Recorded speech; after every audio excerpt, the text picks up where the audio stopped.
I became a fan of MJ in 1995, and that was right at the height of the History album. Yeah, I never planned on becoming a tribute artist or an impersonator or anything like that.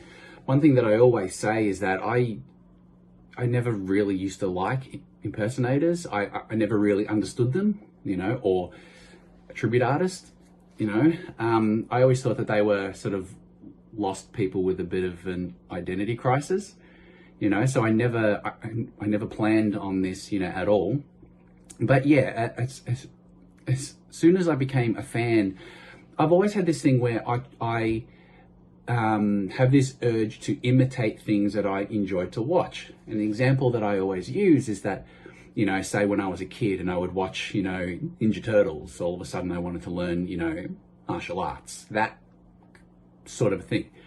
And when I saw, video footage of MJ on stage, the first thing I saw was him doing at Motown 25, doing Billie Jean, where he did the moonwalk for the first time.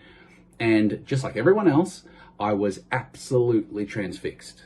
I couldn't believe what I was actually seeing, that there was just, how can anybody move like that? How can anybody perform like that? And it was just one person on stage, and he had essentially the entire world in the palm of his hand, So yeah, I was like, oh man, I want to try this. So I just sort of, I remember I started off trying a few, dance moves in the kitchen at, my parents' house, because at this stage I was only, 13, 95. And yeah, I was like, how am I going to do this? But just through sheer persistence and sheer determination and just going over things over and over and over and over and over and over, I started to pick up a few little, things here and there. And yeah, and it was just sort of, one of those things where I'm like, okay, I'm actually starting to, get somewhere here. And, long story short, because I have a tendency to ramble, what ended up happening was I was about 6.5 months in, of just sort of practicing and getting every video. Back then it was videotape. So I would, I'd press pause and I would go frame by frame and I would watch everything he would do. And I would actually split him into, two halves. I'd be, okay, what does he do? What does his top half do? Frame by frame by frame, and I would copy. And then I would go back and then go, okay, what are his legs doing? What are his feet doing? Frame by frame by frame. And then after I got everything on, the top half, what I felt was acceptable, and then the bottom half, what I felt was acceptable, then I would try to put them both together. That's the hard bit.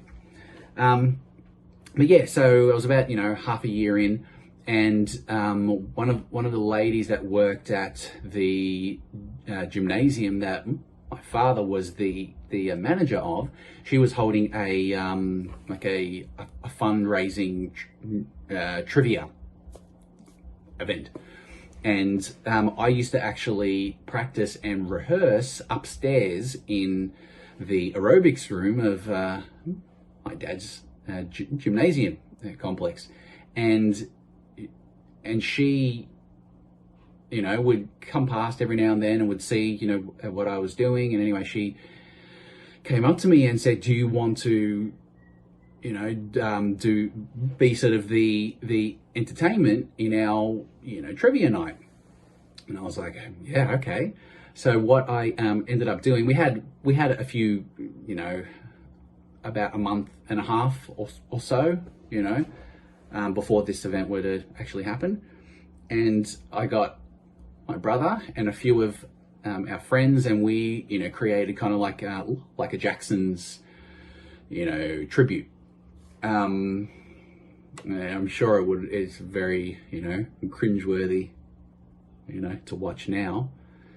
But but yeah, we were really, really excited, and we practiced and practiced and practiced and practiced. And then the night it came, and I remember it was, I think, July the 14th, 1996. I think it was the 14th, and I remember there was 147 people in the audience.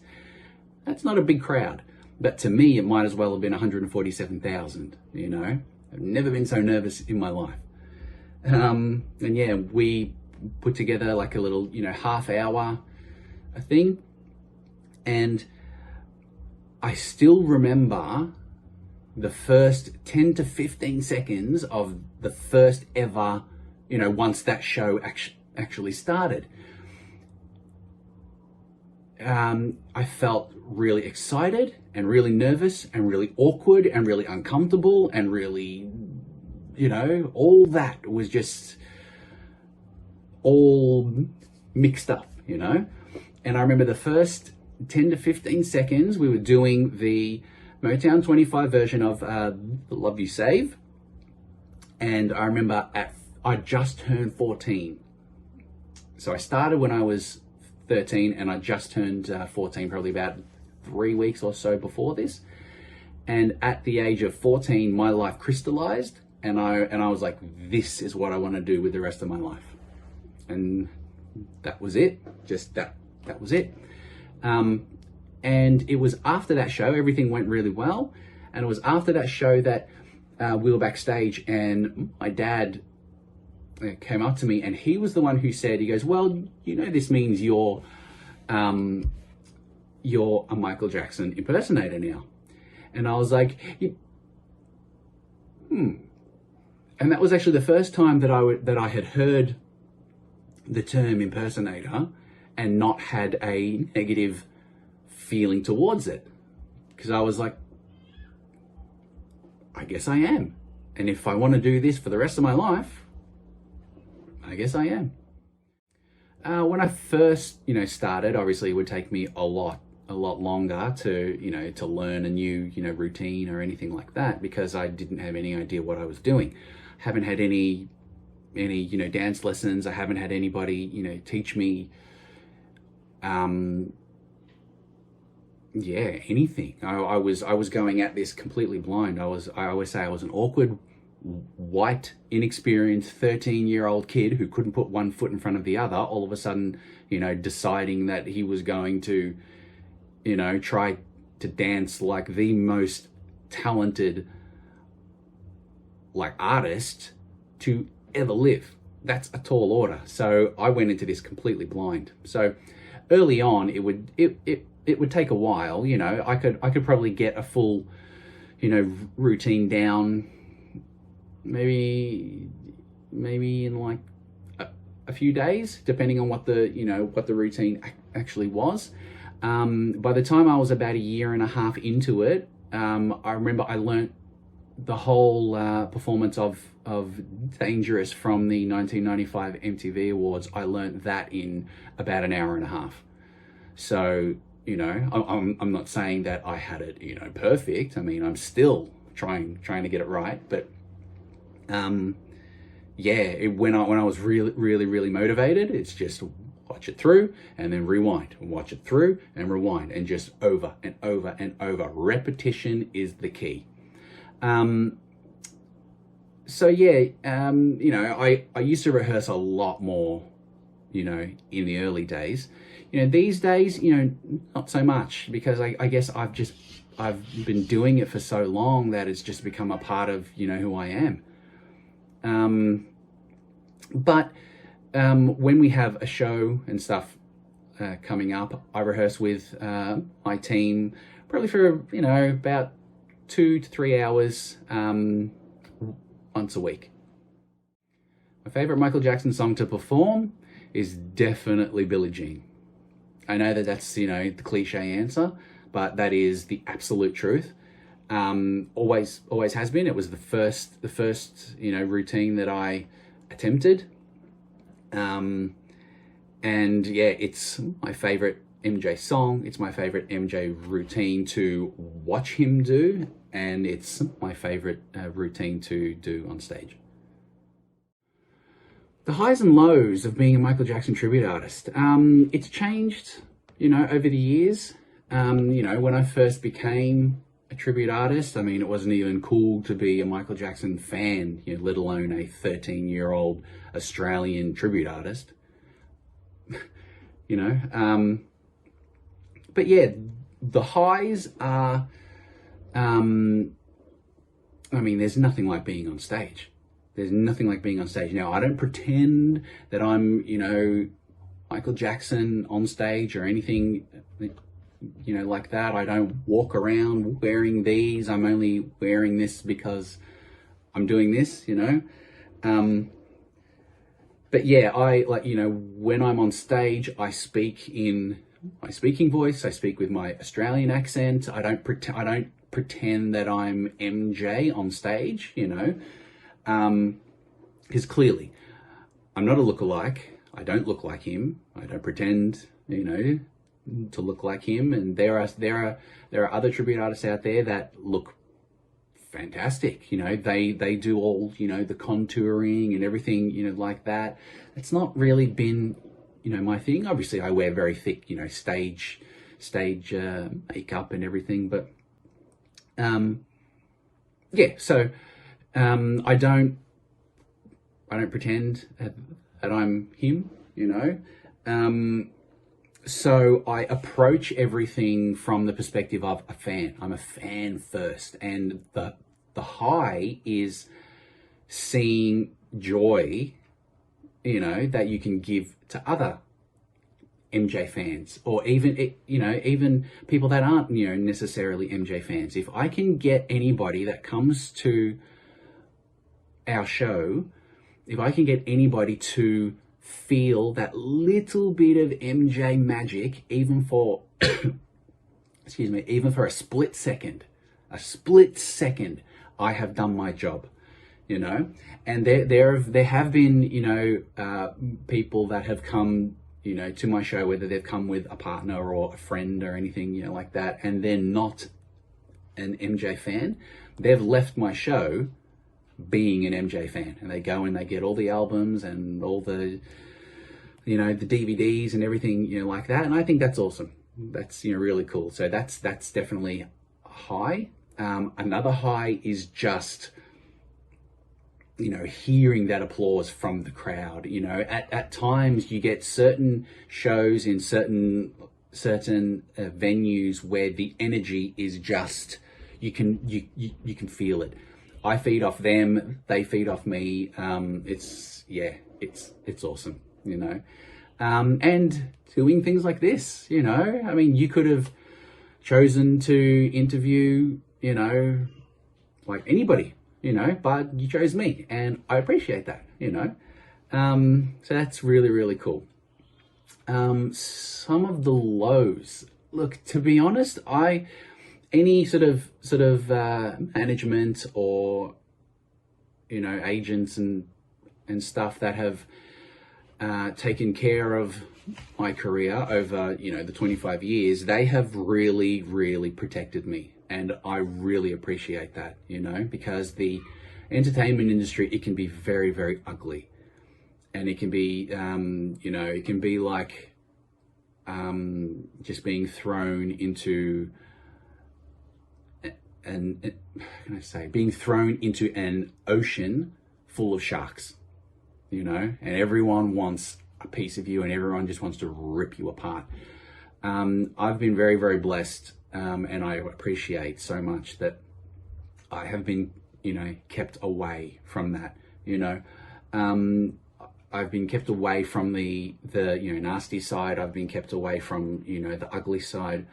I've been kept away from, there's a real sort of shady kind of a side, and that's just not my thing,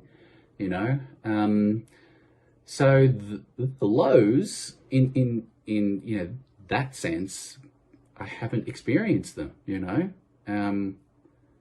which is really cool. On the other hand, other lows that I have experienced, there are people that might come into the show or want a piece of you, and they will promise you the world. Don't sign with anybody, and we're going to do this and we're going to do that. Oh my God, you're amazing. And they get you to send them all of your stuff, and a press kit and a promo video and a this and that and everything. Oh my God, this is going to be awesome. And then you never hear from them again. The amount of times that has happened to me over my career, and I'm sure that it's happened to everybody else as well. Just over and over and over and over and over again. So there's that. But I mean, hey, first world problems. There are people out there going through, real issues. The other thing is, I've lost some friends. I wouldn't say a lot of them, but meh. That's like everything, really. That's sort of all, Otherwise, the highs are pretty awesome. You get to travel the world for free and get paid for it. There's not much to complain about. And I'm not going to start now. My favorite performance. Geez. There a few that, spring to mind. I remember we did New Year's Eve in Tasmania 2009. So it was only a few months after, MJ passed away. And yeah, that show, that was just awesome. I remember it was a big stage, big outdoor, and in Australia at that time of year, Christmas and New Year, it's in the middle of our summer. So it's nice and it's hot, and we've got daylight savings, and, so I remember it was a big stage, big open area, and we were right near, I think it was a river, through Launceston. And I remember there was 4,500 people. And I hadn't performed to a crowd, that huge, but yeah, I just remember it was just a sea of heads, and just the, like how I was saying earlier, the energy, even though we were outside, the energy was just unbelievable. So yeah, there was that. I remember when Michael Jackson Dance Off, it was actually Dance Off number 3, but for me it was Dance Off number 2, because I competed in MJ Dance Off 2, 3, and 4. I didn't hear about the first one, but yeah, MJ Dance Off number 3. It was one of those events where you're just on. You're just on. Everything just went perfectly, So I really enjoyed that one. I remember we did New Year's Eve in Dubai in 2013. Got to share the stage with Will Smith and DJ Jazzy Jeff, which was awesome. But yeah, there have been some really, really cool experiences. Most challenging move.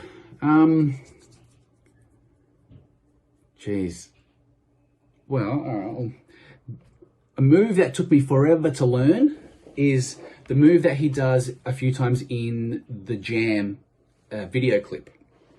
I'll see if I can do it. It's the one where he goes, just that, the bubble bar.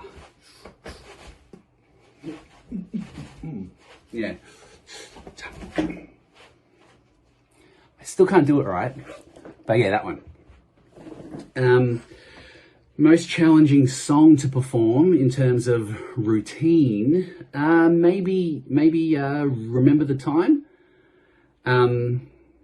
because that's very, yeah, like all the moves are very, very sharp and very, very precise and very, very quick. And it's a lot easier doing that when you're rehearsing, because, you know, you're just wearing, you know, whatever.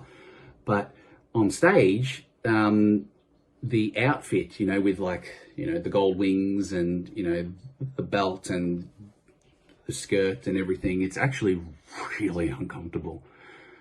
Because I made my outfit, you know, myself. So yeah, probably I remember the time. How did Michael Jackson know who I was? Well, you know, when I first started, up till about 2003, 2004 or so, I was sending all, you know, like my promos, you know, on videotape, and you had to actually post everything. You know, there was none of this. There was no Instagram. There was no Facebook. There was no, you know, YouTube. There was no digital, you know, there was no, you know, social media or anything like that. So we had to do things, you know, like the old-fashioned way. And I had sent my videos everywhere over years and years and years. I had sent them to, you know, every Michael Jackson fan club. I'd sent them to Sony Music. I'd sent them to MJJ Productions. I'd sent them to Neverland. I'd sent them to Havenhurst. I'd sent them everywhere I could think of. So what had actually happened is, by the time I was in dance off number one or number two, I don't know, which would have been 2 and 3. After the actual competition was over and I won, I always made a point to go up to the judges and I would shake their hand and say thank you for, you know, choosing me, blah blah blah. And the last gentleman who was there, because there were four judges, and the last guy, and for the life of me, I cannot remember this guy's name, but I remember he was an African gentleman. He didn't look African American, and he said, and he was introduced as, he had performed with Michael Jackson on the Bad tour and on the Dangerous tour. But yeah, I cannot remember this gentleman's name, which doesn't lend any credibility to my story at all. But yeah, so I was, you know, like, thank you for choosing me, thank you for choosing me, thank you for choosing me, thank you for choosing me. And this, you know, last dude, you know, he goes, yeah, that's fine. Hey, Ike knows about you. I was like, hang on, what? It took me just, you know, a second to actually, you know, catch on to what he just said. And I was like, I'm sorry, what? And he goes, Ike knows about you. And I'm like, Michael Jackson, yeah, Michael Jackson, he knows who you are. And look, maybe this guy was just being nice, you know? Maybe what he was saying wasn't true at all. But it was what he said after this that made me think that he might actually be telling me the truth. I've always, with my, you know, my dancing, my costumes, you know, I've always tried to be the most specifically detailed MJ tribute artist in the world, you know? And to me, it's the small things, you know. Anyone can learn how to spin. Anyone can learn how to do, you know, the moonwalk or anything, you know, like that. To me, it's the little things you do in between those moves, whether you do something with your, you know, with your body or your head or your, you know, whatever it is. It's the little things that link everything together. And what he said was, he goes, Michael knows who you are. He appreciates what you do because you pick up on the little things that all the others seem to miss. You know, and I appreciated that so much, because that was exactly what I was going for. So yeah,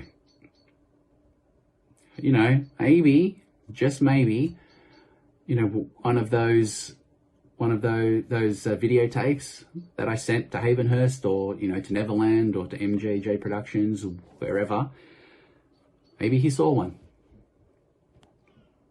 And I think that's really cool. My greatest career achievement to date. Well,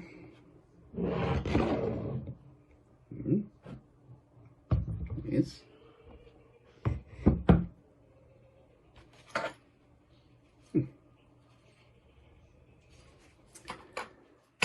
So, as I was just explaining with the Michael Jackson dance-off, these mean so much to me in terms of my career. My career essentially exploded after these. Yeah, as you can see, winner, winner, winner, and first place. Yeah, I am very, very, very proud of these. I worked very, very, very hard for them. Yeah, and yeah, these gave me, like, you know, a professional credibility. You know, I started to, within, you know, the industry, I guess, I started to get taken a lot more seriously as soon as I won these. You know, up to that point, a lot of my you know, exposure and sort of recognition, I guess, was overseas. I remember in 2002, I was contacted by BET, the Black Entertainment television channel in America, and they told me that that they had put me in the top 15 Michael Jackson impersonators / tribute artists, you know, in the world. And they were running a competition to see who were the, you know, top 5. And yeah, they asked me to, you know, to send in, you know, like a video and everything like that.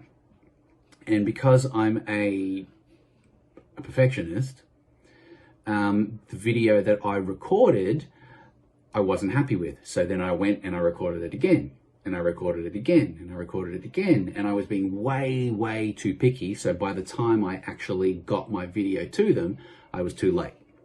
So that was in 2002, but they told me that I was in the top 15 in the world, which I was like, whoa, you know. So in 2002, I was what? I was 20.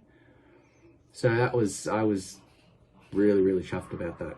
But then these were in 2003. This was in 2004. So I wanted 3. I wanted to be able to say that I was a 3-time undefeated, blah, blah, blah, you know, Michael Jackson dance-off champion and everything, you know, like that. And I was very, very blessed that here they are. I can say that, you know. And after that, I said, all I want is 3, and then I'm going to stop. And as it turned out anyway, they were thinking of having another competition, I think in 2005 or 2006 or so. But yeah, they asked me if I wanted to be a judge, and that I wasn't allowed to compete. Because apparently a lot of the contestants, you know, the first thing that, you know, they would ask was, is that Paul Rizzo? Is he going to be in it? You know, and they say, because if he is, I'm not. You know, so that was kind of like, that's really a hell of a compliment. But anyway, I wanted 3. I got the 3, and I was like, I'm not going to compete ever again. fast forward about 14 years later, I was about 2017, and I was asked to compete again, as Michael Jackson in another competition.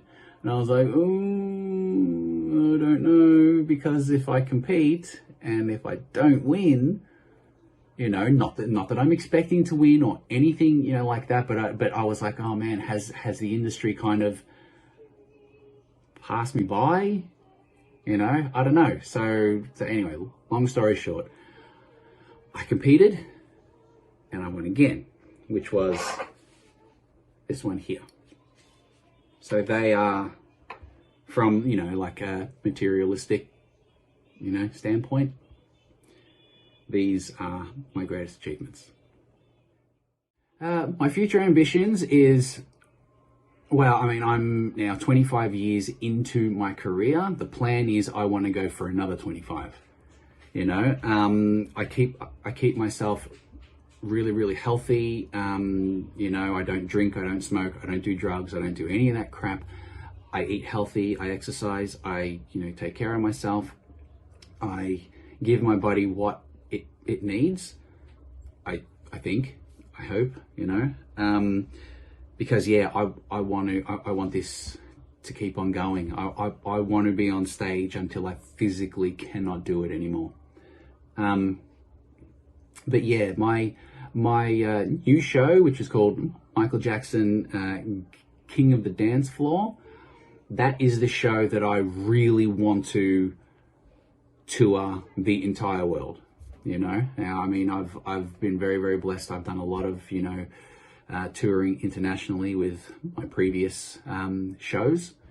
But yeah, just going to keep going and going and going, but I'm not going to compete again. I would say first and foremost, do it for the right reasons. Don't do it like, unfortunately, a lot of others have.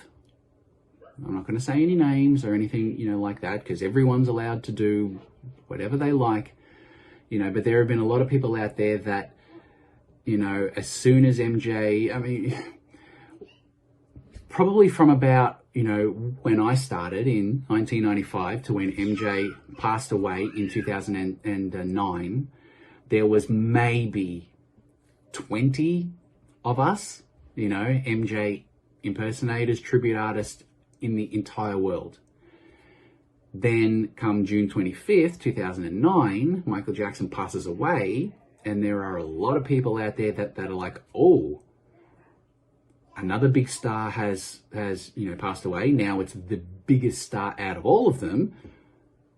Sure, I'm going to get a hat, I'm going to get a glove, I'm going to be a Michael Jackson tribute artist, and I'm going to make $100 million, which is stupid because that's never going to happen.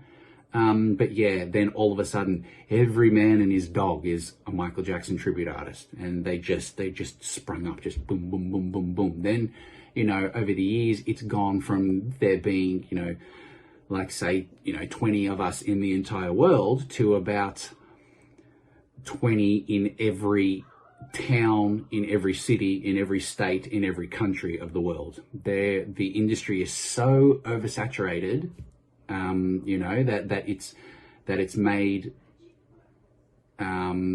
being successful without having years of a prior track record, like I've been, fortunate enough to have, makes it very difficult. Very difficult. There are so many now, but I think, and as corny, as cliche as this might be, do it for the right reasons. Do it because you're a fan. Do it because you've been inspired, and do it from the heart. Don't do it because, oh, I can make a lot of money. I think if you do it for the right reasons, you will, for a start, you'll have a blast. You'll have a great time, and you will be successful because you're coming at it from the right angle. I would also say from a technical standpoint, don't learn how to dance like Michael Jackson from anybody else. Like I teach like, dance lessons, MJ dance lessons, and I will try to help out anybody I can. However, if I teach you, I am teaching you my interpretation of what MJ did, you know? And then if you take what you've learned and then teach someone else, you are teaching your interpretation of my interpretation of what MJ does. And then if that person, you know, so then you're teaching an interpretation of an interpretation of an interpretation, and the effect gets watered down, you know? You will learn things maybe not exactly the right way, and then, you know, you'll perform those things slightly incorrectly, and then you will teach them slightly incorrectly. Know what I mean? So I say, don't learn from anybody else. Don't learn from me. Don't learn from, you know, anybody else. Watch MJ. Now, with YouTube, there are literally billions of videos out there where you can go through, just like I did, frame by frame by frame by frame. So I would say, learn to dance like him that way. So that's number one. Number two, practice, practice, practice, practice, practice, practice, practice. Then when you can't practice anymore, continue practicing. I'm 25 years in and I'm still practicing and I'm still improving. And you know, the minute you say, oh, I've got this down, it's over, you know? So yeah, practice, practice, practice. Number three is don't let it go to your head. We're all fans. We're all fans, and there are some out there that are really cocky and they're really nasty, and they've got a real ego, you know, and they're the first to, you know, to tear others, you know, tear them down and, you know, just be really, really nasty about it. So come, you know, like I said earlier, come at it from the perspective of a fan and do it from here. And there was one more. Number four, get as much experience as you can. Again, don't go into this thinking, I want to get paid and I'm going to do a show and I'm going to tour the world and blah, blah, blah. If you're going about it the right way, all of that will come, you know? And a lot of that only comes when you've reached a certain level through a certain amount of experience. Take whatever performances you can.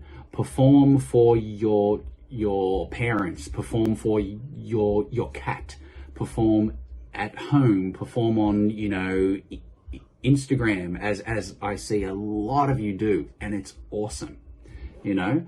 Perform in, you know, talent shows, perform at the local old folks home, perform whatever it can, you know, whatever you can get, and wherever you can, just get the experience, because you'll find that you'll find your own style. Like I have my own particular style of the way I structure my songs and the way I structure MJ's songs in my shows, and I learnt that by doing these contests, because I only had a certain amount of, you know, time. There were certain things I was allowed to do, certain things I wasn't allowed to do, you know, and that was how I developed my style. So get as much experience as you can and learn to develop your own style. You'll find what works. You'll find what the audience responds to. You'll find what they like. You'll find what, you know, they don't like. And, you know, be hard on yourself, you know, because I am my own worst, you know, critic. Because again, I come at everything from the perspective of a fan, you know. I want people to sit in my audience and go, come on, Michael Jackson person, impress me. I want that attitude, because when you can turn that around and you can see them smile and you can see their head moving and their hands clapping and they're cheering and they're, you know, then you know that what you're doing is actually working. So be hard on yourself, be critical, and don't be afraid to change. Don't be, early on when I started, I was way too proud. I'm like, no, this is the way it has to be. And if the audience doesn't like it, they're the ones that are wrong. No. You're wrong, because the audience is always right, even if they're wrong. So, yeah, that's sort of it, really. But yeah, do it for the right reasons, and only do it if you enjoy it. If you don't enjoy it, take the glove off, hang the hat up, and walk away.